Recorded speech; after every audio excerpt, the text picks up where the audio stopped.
لحديث عائشة رضي الله عنها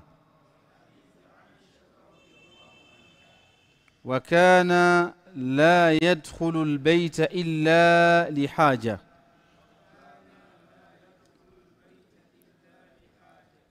إذا كان معتكفا ولأن الخروج يفوت المكث في المعتكف. لا، ولأن الخروج يفوت المكث في المعتكف.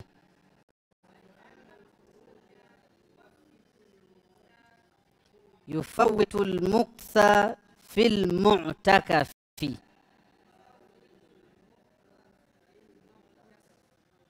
نحن مكواقوم ولأن الخروج يفوت المكث في المعتكف.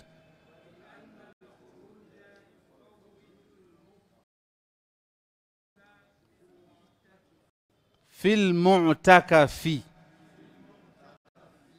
وهو ركن الاعتكاف. ثانيا الجماع،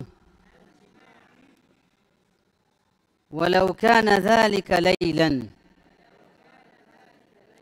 أو كان الجماع خارج المسجد، لقوله تعالى: ولا تباشروهن وأنتم عاكفون في المساجد.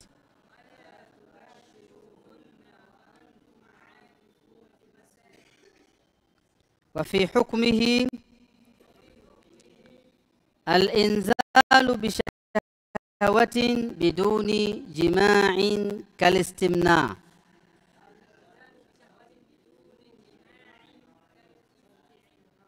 كالاستمناء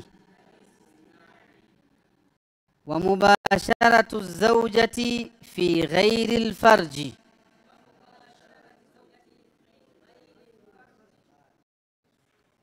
ثالثا ذهاب العقل، فيفصل الاعتكاف بالجنون والسكر. لا، بالجنون والسكر، لخروج المجنون والسكران عن كونهما من أهل العبادة.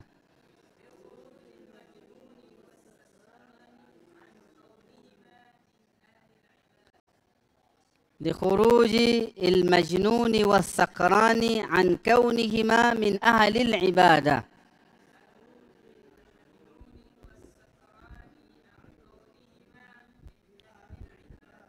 رابعا الحيض والنفاس،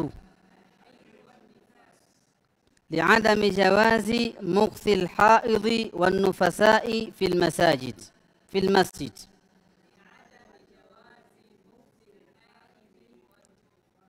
والنفساء في المسجد ni kutoka msikitini lighairi hajatin amdan, bila ya kuwa na haja yoyote. Mtu kaamua kutoka msikitini kwa makusudi. Wewe umetia nia ukaa msikitini siku 10 za mwisho wa Ramadhani. Umekaa siku ya kwanza, umekaa siku ya pili, siku ya tatu, ukaamua tu utoke, ukatembee kidogo nje, utie story nje ya msikiti. Au kuna mpira, na sasa hivi watu wana maradhi ya mpira, nikatazamepo timu yangu ya Simba kidogo, hata kama nusu saa. Tayari hii ni haja ambayo si ya kisheria. Itikafu yako inafanyaje? Inaharibika. Al-khuruju min al-masjid ghairi hajatin amdan, bila kuwa na haja yoyote kwa maksudi.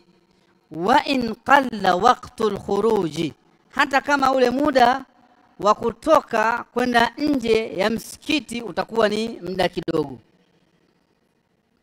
Lihadithi Aisha radhiyallahu anha, kwa hadithi ya mama yetu Aisha, Allah muiradhi, anasema wa kana la yadkhulu albayta illa lihajatin, na alikuwa nani Mtume sallallahu alayhi wasallam hatoki, haingii kwenye nyumba yoyote,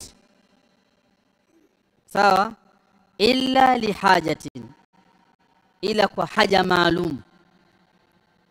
Haitoki akaenda kwa Aisha, hatoki akaenda kwa Hafsa, hatoki akaenda kwa nani, kwa Zainab, hatoki ila kukiwa kuna haja maalum ndio atatoka aende kwenye nyumba. Wakana, na alikuwa la yadkhulu albayta, haingii kwenye nyumba yoyote illa lihajatin, ila kwa haja maalum. Na hii kana ni lafdhun yadullu ala almuwadhabati walmudawamati walistimrari. Neno hili alikuwa maana yake miaka yote akiishi na wakeze, akienda akiwa amekaa itikafu hatoki ila kwa haja maalumu, ilikuwa ni ada yake hiyo. Akikaa amelazimu msikiti, anaendelea mpaka masiku yale ambayo ni ya kukaa itikafu yamalizike. Idha kana mu'takifan, alikuwa atoki kuingia kwenye nyumba yoyote ila kwa haja maalum, pindi anapokuwa yeye ametia nia ya kukaa itikafu. Hiyo ni hadithi ambayo imetolewa na Imam al-Bukhari, hadithi nambari 2029. Wali anna al-khuruja, na sababu ya kuwa kutoka nje ya msikiti kuna batilisha nini itikafu ya mtu, ni kwa kuwa jambo la kutoka yufawitul muktha fil mu'takafi, ni jambo ambalo linapoteza mtu kukaa mahali alipokusudia kukalia itikafu, linapoteza. Kwa sababu katika maana ya kukaa itikafu ni kulazimu sehemu uliyokusudia kufanyaje, kukaa itikafu. Sasa hili la kutoka linakuondoa kwenye ile maana kusudiwa na sheria kuwa ulazimiane na sehemu ya itikafu. Yufawitul muktha fil mu'takafi wa huwa ruknu al-i'tikaf, na hili la kukaa msikitini na kulazimu msikiti ni nguzo ya nini? Ni nguzo ya kukaa itikafu.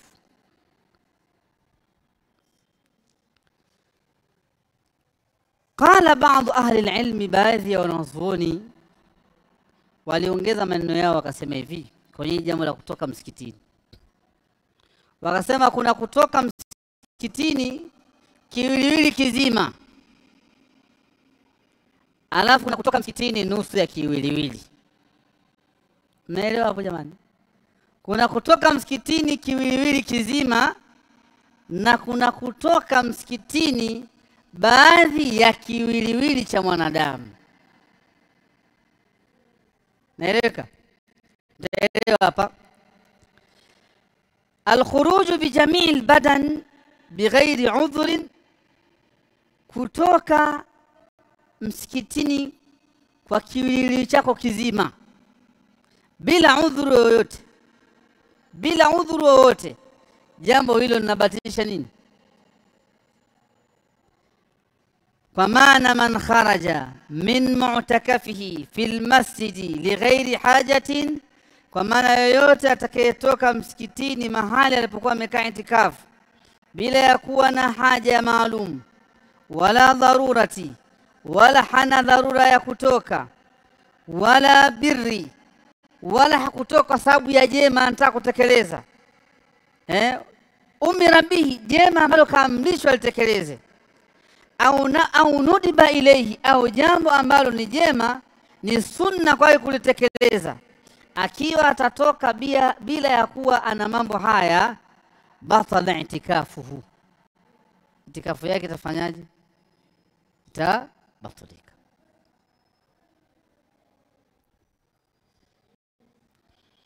Sasa hapa tumesema kwamba yaruhusiwa kutoka msikitini mtu akaenda kukidhi haja ndogo kama itakuwa ndani ya msikiti hakuna nini, hakuna vyoo, hiyo ni haja.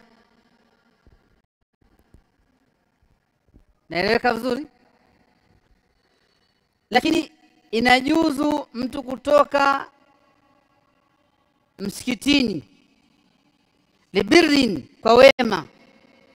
Mathalan ni mtu amekaa msikitini itikafu, lakini msikiti hausaliwi Ijumaa.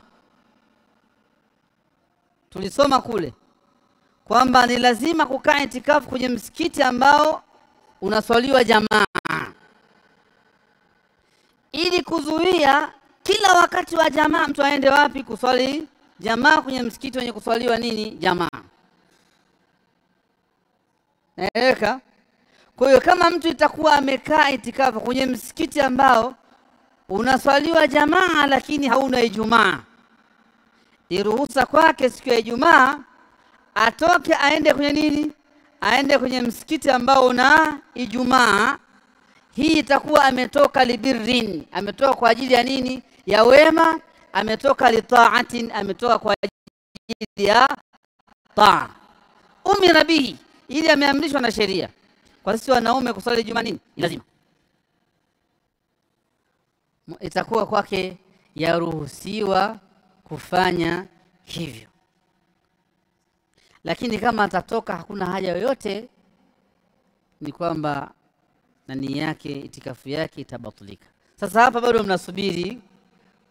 Ukitoka umeenda chooni, umetoa kilele kiziba, ukitoka msikiti ukaenda msikiti mwingine kwa ajili ya kwenda kuswali Jumaa, sawa, umetoa kiliwili kizima, ambapo ukitoka bila ya kuwa na haja maalum iliyokubalika na sheria, itikafu yako umefanyaje, umeikata. Lakini kuna kutoka nusu ya kiwiliwili. Mtume alayhi salatu wasalam alikuwa anatoka nusu ya kiwiliwili, yuko msikitini anatoa kichwa. Aisha anafanyaje? Anakiosha kichwa, imekuja hiyo katika riwaya. Au Aisha anatengeneza nini, nywele zake, imekuja katika riwaya, anatana nywele na analitengeneza. Yuko msikitini, hajatoka msikitini, lakini anatoa nini, anatoa kichwa.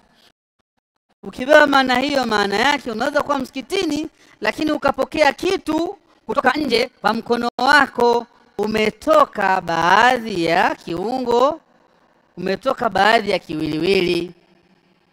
Naeleweka vizuri? Kwa hili la Mtume alayhi salatu wasallam, kwa yupo msikitini lakini mkeo anakuja, yeye anatoa kichwa, sawa, kiwiliwili kipo ndani, kichwa kiko nje, anatengeneza nywele zake. Kisha Aisha radhiallahu ta'ala anha, Allah anaenda zake, au anakuja anatoa kichwa, anakiosha kile kichwa, kisha anaendelea.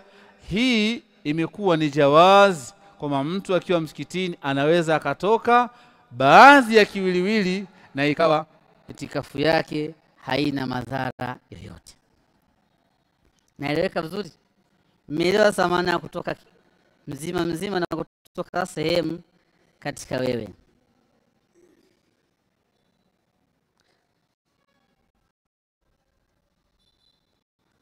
Twende namba 2. Aljimau ni kufanya tendo la nini, ndoa. Walau kana dhalika laylan, hata kama itakuwa ni usiku. Sasa mtu mwingine sana bana, si ni mchana bana, mchana ndio imekatazwa. Na yeye ameisema hivyo kwa sababu aghlabu wanaokaa itikafu ni wakati wa nini, ni wakati wa Ramadhani, watu wamefanyaje, wamefunga. Kwa mtu ambaye aliofunga ni haramu kufanya tendo la ndoa mchana wa Ramadhani, lakini halali kufanya tendo la ndoa usiku wa Ramadhani. Alokaa itikafu ni haramu kufanya tendo la ndoa nini, mchana wa Ramadhani na usiku wa Ramadhani, kwa kuilinda itikafu yake. Akijiiba akaenda kufanya tendo la ndoa, ameikata na ameharibu itikafu yake. Kwa hiyo itikafu amekatazwa kwenye kipindi cha itikafu. itikafu. Ilikuwa halali kwake usiku afanye tendo la ndoa, kajiharamishia kwa yeye kuingia kwenye itikafu, kwa sababu jambo la itikafu alikubaliani na wewe kutangamana na mke wako kwa tendo hilo la thawabu. Aljimau walau kana dhalika lailan, hata kama itakuwa ni usiku, kwa sababu hii ilikuja aya kule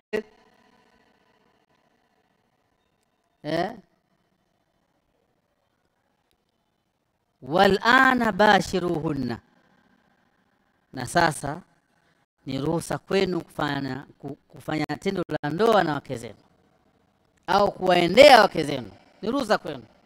Wabtaghu ma kataba Allahu lakum, na tafuteni yale ambayo Allah amekuandikieni. Wakulu washrabu, na kuleni na munywe. Hatta yatabayyana lakumul khaytul abyadu min alkhaytil aswadi min alfajr. Likuja ruhusa hiyo baada ya kuwa mwanzo ilikuwa imekatazwa wale masahaba hakuna kufanya tendo la ndoa mchana wa Ramadhani wala usiku wa Ramadhani. Ikaonekana imekuwa ni shida kwa masahaba mwezi mzima mtu kukaa amejizuia asimwendee mkewe, ikaja ruhusa.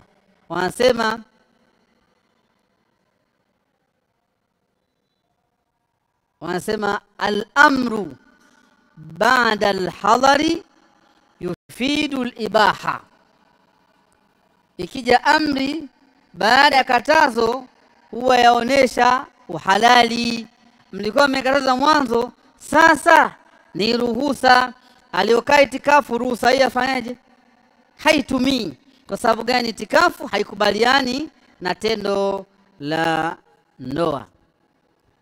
Au kana aljimau kharij almasjid, au ikawa tendo la ndoa hilo umelifanya nje ya msikiti, pia umekatazwa. Liqaulihi ta'ala, kwa maneno yake Allah aliposema wala tubashiruhunna, na wala msiwaendee wake zenu, wa antum aakifuna fil masajid, na ili hali nyinyi mmekaa itikafu msikitini. Wa antum aakifuna fil masajid, msiwaendee wake zenu na ili hali nyinyi mmekaa msikitini. Itikafu, mtu anaweza kusema bana imekatazwa msikitini. Msikitini sehemu ya ibada, ni sehemu ya kusoma Qur'ani, ni sehemu ya dhikri, ni sehemu ya mawaidha, ni sehemu ya sala. Umefahamu? Sio sehemu ya kufanya tendo la ndoa, kwa sababu imekataza kukaa mtu aliyofanya tendo la ndoa huko halafu hajaoga janaba, kakataza kukaa msikitini, kuonesha kwamba hilo jambo sasa linalopelekea wewe ukataza kukaa msikitini ndio haramu zaidi. Mimi nikienda huko nje ya msikiti naweza nikafanya hiyo, imekatazwa. Wanawazuoni wanasema hivi,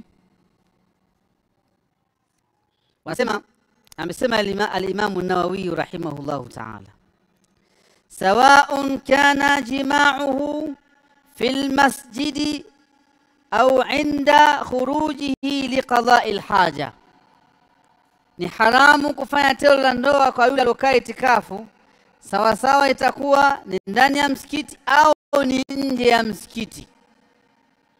Inda khurujihi liqada'i al-haja, wakati alipotoka kwenda ukidhi haja, ana haja yake maalum, kaenda haja ndogo, kaenda au kuna jambo la lazima nyumbani, lazima afike, kuna ulazima huo nyumbani. Jirani hapo mtoto kazidiwa, hana kumpeleka hospitali, ukasema sasa hapa na hakuna pesa, ukaamua kufika hapo.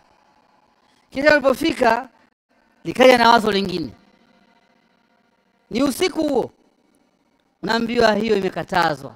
Katika kipindi chote ambacho umekaa itikafu, ni ndani ya msikiti au ni nje ya msikiti, nifanyaje? Hilo limefanyaje? Limekatazwa. Sawa'un kana jima'uhu fil masjid au inda khurujihi liqada'i al-haja, sawa sawa itakuwa ndani ya msikiti au wakati wa kutoka nje kwa ajili ya kukidhi haja. Wanahwi, na mfano wake imekatazwa, na mfano wake. Inawezekana msikiti ni huu lakini kuna ofisi, una ofisi huko juu ambayo sio sehemu ya kuswali, sawa? Ni usiku kuja kutembelewa, mke akakuletea chakula huko, usibadilishe mawazo. Umefahamu? Wala tubashiruhunna wa antum akifuna fil masajid wa nahwihi min al-a'dhar allati yajuzu laha al-khuruj, na nyudhuru zingine ambazo zinaweza kumruhusu mtu aweze kutoka. Ameyazungumza mwanazuoni haya maneno kwenye aya hii kuonesha kwamba tafsiri yake ni pana, sio lazima msikitini, hata nje ya msikitini haram. Kayazungumza maneno katika kitabu chake Al-Majmu'u Sharhul Muhadhabi lil-Imami Sharafuddin An-Nawawi. Imam Nawawi tunamjua vizuri, ana kitabu kinaitwa Majmu' na ana kitabu kinaitwa Muhadhab. Hivi vitabu viwili, kitabu cha kwanza alianza kutunga Muhadhab, alafu akaja akakisherehe, akisherehesha yeye mwenyewe. Ile sherehe yake aliita Majmu'. Na ilikuwa ni adabu na ada za wanazuoni, wanatunga vitabu alafu hawataki kusemewa, wanasherehesha. Hiyo jambo la kwanza. Hiyo ni katika maneno tumesema tuyatilie comment hapa. Kisha anasema hivi, wa fi hukmihi al-inzalu bishahwatin biduni jima'in kalistimna'i. Katika hukumu ya kufanya tendo la ndoa ni nini? Ni mtu kutoa manii, sawa? Kushusha manii bishahawatin, kwa matamanio, biduni jima'in, bila ya kufanya na kushiriki tendo la ndoa, kalistimna, kama mtu kujichezea yeye mwenyewe. Kuna mara mbili. Kuna mara ngapi? Mara mbili. Kuna manii kutoka na ikawa itikafu yako inaendelea na saumu yako inaendelea. Ni pale utapokuwa umelala alafu ikaja njozi, sawa? Njozi ya bintu Laila, umemwona binti mwanamke katika usingizi wako, ukishtuka hivi, sawa, tayari ushajaribia. Hii wanaita ni biduni shahwati, sawa? Wewe ukishashtuka pale, utaenda bafuni, utaoga na itikafu yako inaendelea. Tuelewana vizuri? Itikafu yako inafanyaje? Inaendelea. Lakini kama itakuwa umekusudia wewe mwenyewe ukajichezea, sawa, itikafu inafanyaje? Inaharibika. Lakini katika maana ya kwamba inaweza yakatoka manii bila shahawa. Kuna watu wana maradhi, amekaa hivi, yanatoka biduni shahawa, hana matamanio na mwanamke yoyote, yenyewe kama kutoka. Kuna watu wana maradhi hayo. Inasimliwa na wanazuoni kwamba wale wenye kutumia mirungi, katika madhara yake huwa ni kutokwa na manii mtu bila ya matamanio. Akija kitamaki au na tayari aishatoka. Huyu wa namna hii, sawa, huwa hana janaba. Sawa, janaba inapatikana ima kwa tendo la ndoa, wa ima, sawa, kwa kulala ukajiotea, wa ima matamanio yamekupanda alafu yakatoka. Yote tunasema nini? Unapata janaba. Yule ambaye imetoka biduni shawa, amekaa kitamaki ishatoka, kabadilika nini? Yeye kaharibu udhu wake peke yake. Umeona? Biduni jimai, yanachokifanya kwenda kula, anajistiri, anajisafisha vizuri na nini, anaendelea na ibada, wala haingii katika wale wa nini, wale wenye kuoga janaba, kwa sababu kharaja almaniyu biduni shahwa. Naelewa vizuri? Nasema katika hukumu yake ni manii kutoka biduni jima'in kalistimna, kama vile mtu kujichezea, kutumia mkono au vitu vyovyote ambavyo vinaweza vikabeba maana hiyo. Katika maana hiyo ya kwamba mtu anaweza kuwa anazingatiwa kuwa kafanya kajichezea, sawa, ni mtu kuchukua picha. Pega nzuri, anachukua picha ambazo za wanawake waliokaa uchi, umeelewa? Akawa anazitazama zile picha, kisha shawa ikampanda mpaka manii akatoka. Naelewa vizuri? Anaingia katika watu ambao umefanya istimna, hata kama kutumia mkono. Tuelewana vizuri? Ni mtu kwenda kuangalia filamu za uchafu huo, sawa, akatazama, shawa zikampanda, manii akafanyaje, akatoka. Huyu ameharibu. Kama alikuwa amefunga mchana, ameharibu funga yake, na kama itakuwa ni usiku na alikuwa amekaa itikafu, ameharibu nini? Kaharibu itikafu yake. Na utakuwa huo moyo ni mchafu kiasi gani, nafsi hiyo ni chafu kiasi gani. Umekaa msikitini alafu utafute pornography unaangalia, huu ni uchafu hali gani? Hali kubwa kabisa. Lakini tunaeleza kwa maana ya kwamba katika maana ya istimna, mtu kujichezea ni mtu kutazama picha chafu au kuangalia filamu chafu. Hii inapelekea, inamsukuma aweze kupandwa na shawa na manii aweze kutoka. Anahukumiwa kuwa ameharibu itikafu yake. Na mfano wake, naeleweka vizuri? Mfano wake ni kama kwenda sehemu ambayo wanawake wanajiuza. Yaani wewe umekusudia kabisa, ngoja nikae pale. Katoka nje, ukaenda ukaa mahali wanawake wako uchi uchi, wanajiuza hapo, alafu umekaa hapo. Unategemea nini? Zikupanda shahawa, alafu manii yakatoka, sawa? Wewe umeharibu nini? Umeharibu itikafu. Na kama si hivyo, ulikuwa ni mchana wa Ramadhani, wewe umefanyaje? Umebatilisha funga yako kwa sababu ulifanya kwa makusudi. Kisha akasema mubasharatu zaujati fi ghairi alfarji, katika maana ya kufanya tendo la ndoa ni mwanaume kumwendea mke wake mahali ambapo sio sehemu maalumu ile ya kufanyia tendo la ndoa, kama kumwingilia kinyume na maumbile, sawa. Hii ni katika mambo ambayo yanaharibu itikafu. Katika maana hiyo ni wewe umekaa itikafu, umeenda nyumbani kwa haja maalum, alafu ukafika unamchezea mwanamke, shawa za kupanda, manii akatoka. Umeharibu pia nini? Itikafu, kwa sababu umefanya mukaddima, umefanya jambo ambalo limepelekea uingie kwenye maharibiko hayo. Kwa yani ya kuzingatiwa sana kwa mtu ambaye amekaa itikafu msikitini. Thalithan, jambo la ngapi? Jambo la tatu, dhahabul aqli, ni mtu kutoka na nini? Na akili. Fayafsudu al-i'tikafu biljununi was-sukri,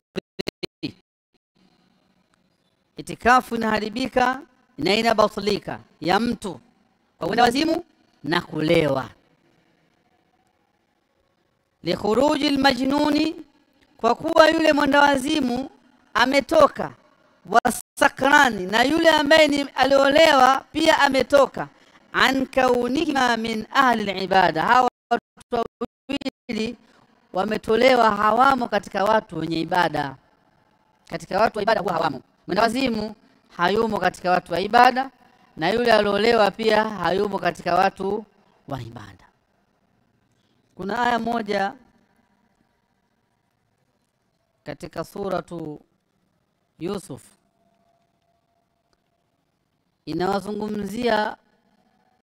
inazungumza na kueleza kuwa watu wa ibada ni watu wenye akili, sawa. Inna anzalnahu qur'anan arabiyyan la'allakum ta'qilun, sisi tumeiteremsha hiyo Qur'an ikiwa ni kwa lugha ya Kiarabu ili muitilie maanani, na mtu akiwa ni mwendawazimu hatilii maanani, naeleweka vizuri, na wala hana nia. Kwa hiyo mwendawazimu hayupo katika watu wenye ibada, na yule ambaye alitoka na akili hayumo katika ibada. Na hadithi ya Bwana Mtume Muhammad alayhi salatu wasalam ilizungumza ikasema, rufi'a alqalamu an thalathatin, kalamu imenyanyuliwa isiandike, sawa, madhambi kwa watu wangapi? Kwa watu wa aina 3. Fadhakara minhum wa 'anil majnuni hatta yufiq, kalamu haiandiki, imenyanyuliwa isiandike dhambi kwa yule ambaye ana maradhi ya akili mpaka akili zake zitapokuwa zimerudi sawa.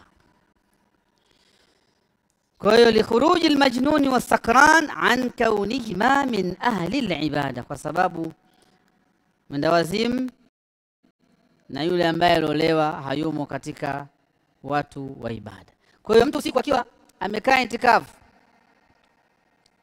halafu akanywa pombe, naeleweka vizuri, akili zake zikatoka, na mfano wake akavuta bange, akili zake zikafanyaje? Zikatoka, hayumo katika watu wa itikafu, kwa sababu kharaja aqluhu, akili yake imefanyaje? Imetoka. Kwa sababu ulevi unapatikana kwa moja katika mambo mangapi? Mambo mawili, imma liistimali shay'in ma'i, kwa kutumia kitu ambacho ni kimiminika, au liistimali shay'in jamid, au mtu atumie kitu ambacho si kimiminika, anaweza kalewa. Kama wale wenye kutumia drugs, mukhaddarat, sawa, madawa ya kulevya, mtu anaweza kalewa kwa madawa ya nini? Ya kulevya. Akitumia hivyo, zala aqluhu, akili yake itakuwa imetoka, na hivyo ameikata itikafu yake. Nambari ya 4 inasema hivi, alhaidh wan nifas, ni hedhi na nifasi. Hedhi na nifasi, hii ni mwanamke ambaye amekaa msikitini alafu akaingia kwenye mzunguko wake wa mwezi ndani ya msikiti, na yeye yuko katika nini? Itikafu.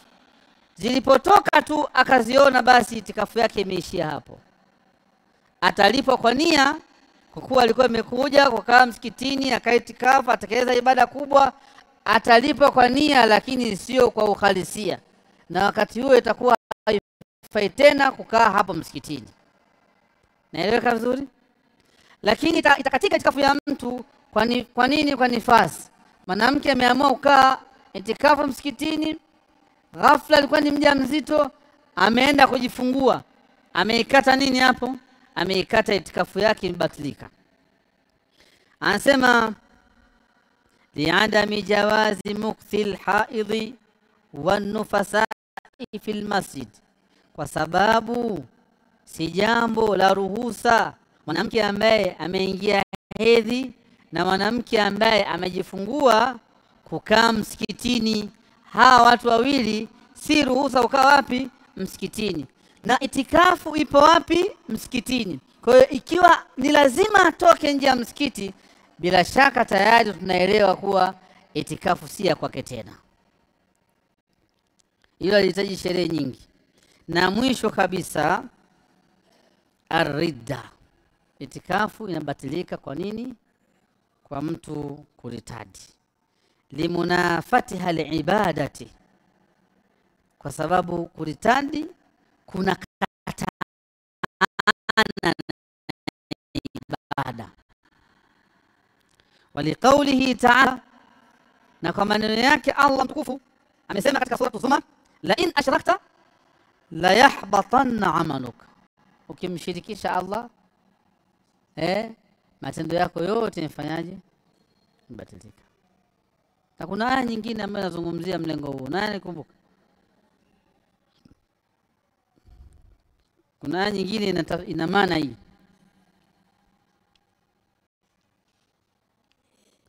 wama manahum an tuqbala sadaqatuhum illa annahum kafaru billahi wa rasuli.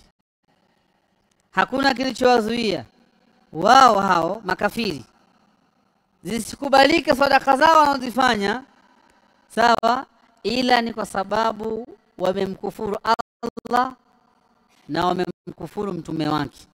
Kwa hiyo alioritadi tayari amekufuru, sawa. Kwa kufuru kwake anazingatiwa kuwa ni mshirikina, matendo yake yameharibika, sawa. Na miongoni mwa matendo yaliyoharibika ni hili tendo alilokuwa anaendelea nalo msikitini. Aliporitadi limefanyaje? Limebatilika, limeharibika. Mtume alayhi salatu wasalam alileta hadithi ambayo ni mashuhuri, wanaita hadithu Abi Hafsin. Umaru ibn al-Khattab radiyallahu ta'ala anhu al-Allahu anasema, sami'tu Rasulallahi sallallahu alayhi wa alihi wa sallam yaqul innamal a'malu binniyat, si vinginevyo matendo hulipwa kwa nia. Akaja mwanazuoni mmoja Al-Kasani Al-Hanafi, alipokuwa anasherehesha hadithi hii akasema hivi, anna al-ibadata la tuadda illa binniya. Tunafahamu hapa kuwa ibada yoyote haitekelezwi ila kwa nia. Wal kafiru laysa min ahli niyya, na kafiri si katika wenye nia kwenye ibada. Naeleweka vizuri? Tunaelewa kupitia hadithi kuwa nini? Matendo hayatimii ila kwa nini? Kwa nia. Na kafiri hana nia ya ibada. Hiyo ni dalili, ni hoja kwanza. Lakini hoja ya pili, al-kafiru laysa min ahli hadhihi al-ibada, kafiri si katika watu, sawa, wa ibada hii ya kukaa itikafu. Hayumo. Kinachomzuia kuwa yeye hayumo na kinachomtoa kuwa hayumo ni nini? Ni ule ukafiri wake, wama khalaqtul jinna wal insa illa liya'budun, sikuwaumba majini wala wanadamu ila waniabudu.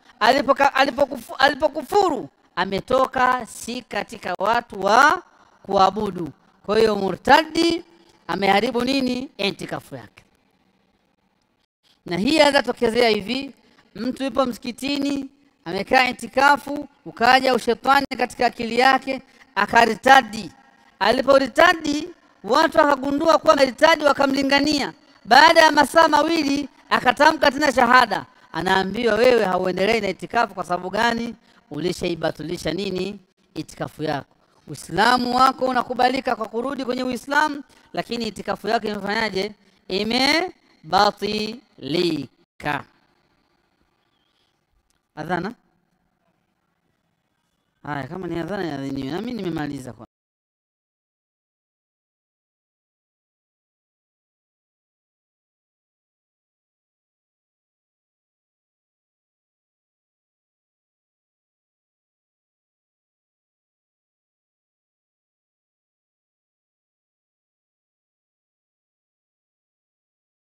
Wa min marasili al-Hasan, ukaipokea al-Hasan kwa uslubu wa kutokumtaja sahaba hapa katikati.